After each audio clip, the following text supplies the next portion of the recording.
Mhm. Hey everyone, it's me, Peter Mayer, Rector of St. Margaret's Church, and joining me tonight is Andy Engstrom.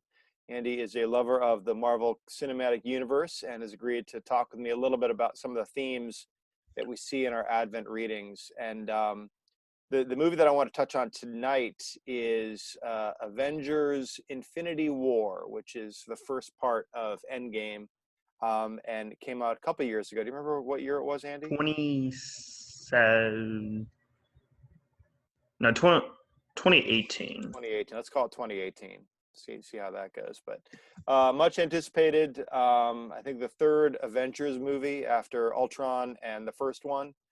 And it's dark because it brings into view the character Thanos, aka the Mad Titan. And tell us about Thanos a little bit, Andy. Yeah, so Thanos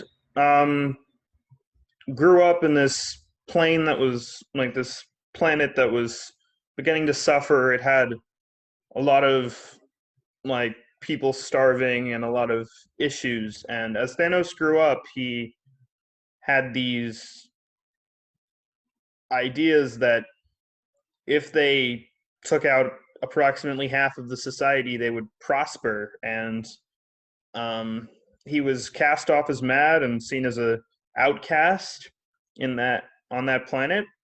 And then many years later, we see him on the planet explaining his reasons and going through why he believes this will work, because he wasn't able to do it on his planet, and now his planet is lifeless and deserted.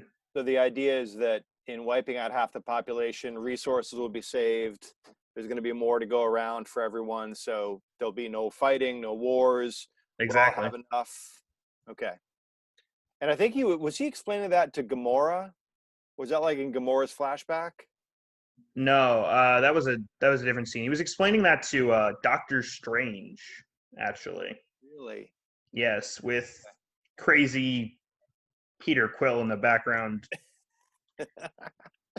All right. I'll need to rewatch that. So Thanos now has a few of the Infinity Stones, and he's coming to Earth to get the remaining ones. Which are the ones that are left? The Soul Stone? Soul Stone and Time. Well, yeah, No, he's got the Soul Stone. At this point, it's the Time Stone. He's already killed Gamora at this point. Mind and the Stone. Mind Stone. Yeah. It's the Time Stone and the Mind Stone. Yeah. I got the soul and the mind confused. Okay, so he's coming to Earth to get those, and here's kind of where I was going with this in terms of Advent. It's this idea that Advent is an apocalyptic time, and apocalypse, the word apocalypse means to reveal. So in biblical apocalyptic terms, we talk about the second coming of Jesus, and in Advent we talk about Jesus coming to us in the form of a child, and he's going to bring the reign of God, right? And what does that reign of God look like? We hear in Isaiah 64, it's a time of peace, it's a time of justice, it's a time of harmony, and there's one of Thanos's henchmen. I think his name is Ebony Maw. The doctor, like the he's got a really thin face. They call him Squidward. Yeah, the guy that has like the mind-based powers. The That's guy right. who serves as like Thanos' second-hand man. Well, and also his hype man, right? Yeah. Because he's always like, "Oh, behold, Thanos has come to save you," and you should all be jubilant because you're all the children of Thanos, dead or alive. Even in death, you are children of Thanos, and you are accomplishing the purpose which Thanos has set out, which is, I think, very biblical language. When he's speaking, and I don't know if you can pull up the clip, but when he's speaking, it's almost as if he's quoting scripture and just putting in Thanos where God would be, right? But I think that the difference for me is that Thanos is bringing death, whereas God is bringing life. You may think this is suffering. No. It is salvation. The universal scales tip toward balance because of your sacrifice. Smile. For even in death, you have become children of Thanos.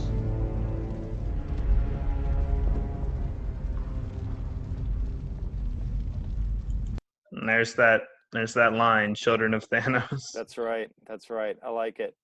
Yeah, and you can imagine this you know this coming of Thanos into the world, and just like Jesus, Thanos was not well received, right?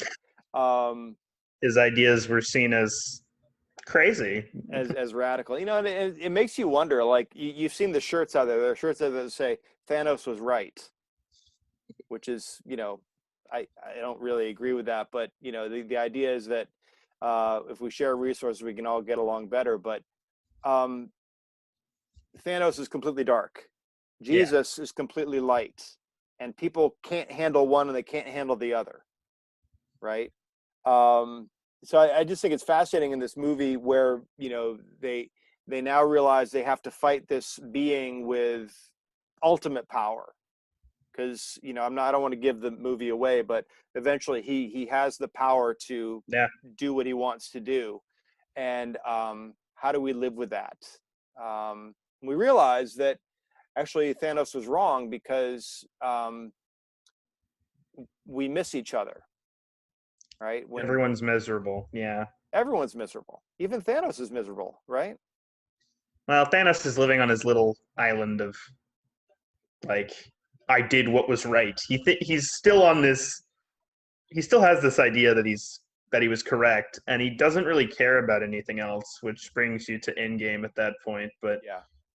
And also, I'll bring this up, Andy, because I know Guardians of the Galaxy is one of your favorite movies, and I don't know whether this isn't where we're introduced to Thanos, but no, that would be at the end of Age of Ultron, actually. no, He no, no, was no.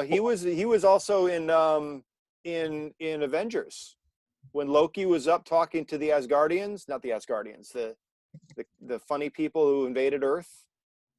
Thanos was sitting on a big chair there, wasn't he? When who was it? Loki and Nebula went up to see him, right? That wasn't an Ultron. Anyway, what are you looking at? he was not credited for that film. That's why I didn't know that. He was in that film. Yeah. Okay. I'm just trying to remember, but so where was I going with this? So Guardians of the Galaxy, you have a zealot named Ronan. Ronan, right? Ronan the Inquirer. Ronan the Accuser,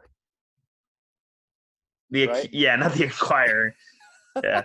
Ronan the Accuser. and you realize that he's a zealot, right? He believes so much in the purity of the Kree that he wants to wipe everything else out.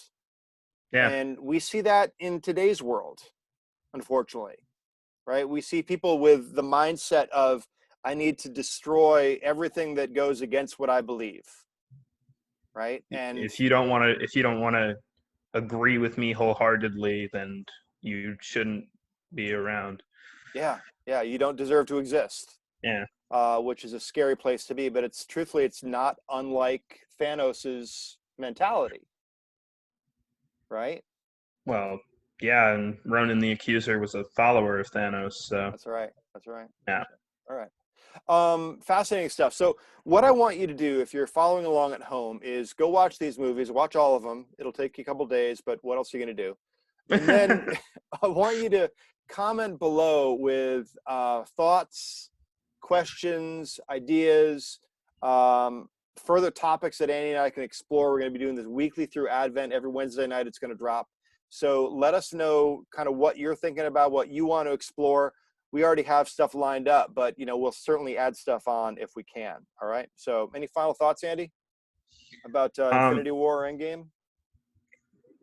I don't know. I think I agree. Infinity War is one of the darkest movies in the series because it tackles the idea of a villain who sees himself as the hero of the universe, but his ideas of how he's going to become the hero are so warped that he turns into a villain.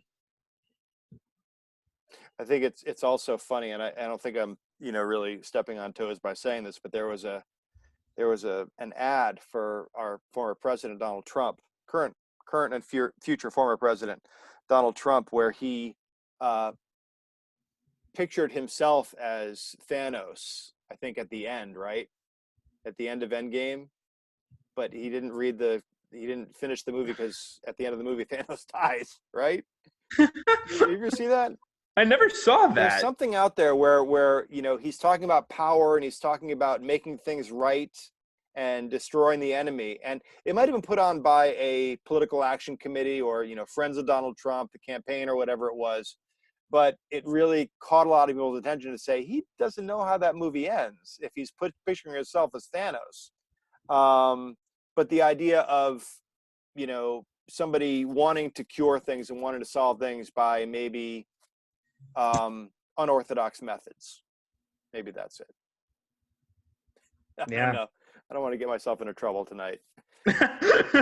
All right. So we will take our leave, and we'll leave you with, thoughts on Advent. Next week, we're going to talk about hope, which is a great Advent theme. So we will catch you all next week. All right.